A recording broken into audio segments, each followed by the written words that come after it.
Pelaku usaha yang bergerak di industri produk minuman menyambut penundaan pungutan cukai minuman berpemanis dalam kemasan.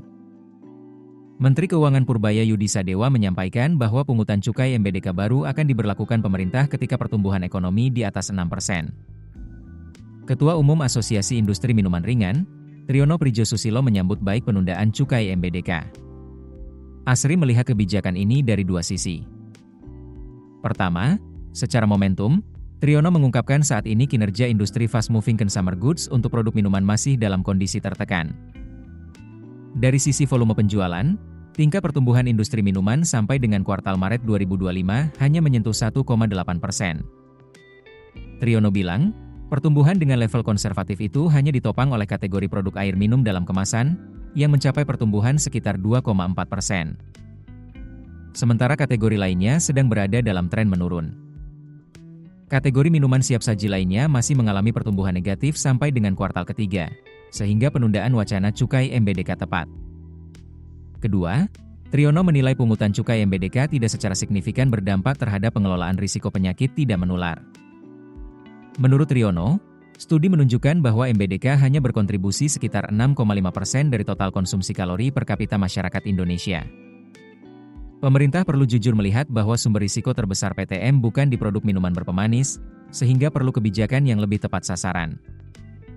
Dengan asumsi tersebut, Triyono justru melihat pengenaan cukai MBDK akan membawa dampak negatif dari dua aspek. Pertama, akan menurunkan kinerja industri.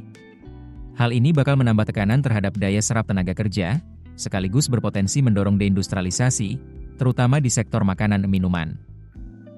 Kedua, sekalipun ada cukai MBDK, prevalensi PTM tidak akan mengalami penurunan. Ketua Umum Gabungan Pengusaha Makanan dan Minuman Seluruh Indonesia Adi S. Lukman menyoroti hal yang sama, dengan menilai bahwa pungutan cukai MBDK kurang tepat sebagai instrumen untuk mengatasi PTM. Menurut Adi, pemerintah bersama pelaku industri perlu mengedepankan edukasi untuk mendorong kesadaran konsumen, sembari mengembangkan inovasi untuk memproduksi dan memasarkan produk yang lebih rendah pemanis. Adi memandang outlook industri makanan dan minuman masih cukup optimistis, meski tetap dalam mode waspada. Ancaman bisa kembali datang dari faktor geopolitik dan perubahan iklim, yang dapat memengaruhi harga bahan baku, rantai pasok barang atau logistik, serta ketersediaan dan harga energi. Di tengah tantangan tersebut, Adi mengatakan bahwa pengenaan cukai bisa menggerus daya saing produk industri. Keputusan bisnis terbaik datang dari data, bukan tebakan. Mudah berlangganan Business Insight dengan subscribe with Google.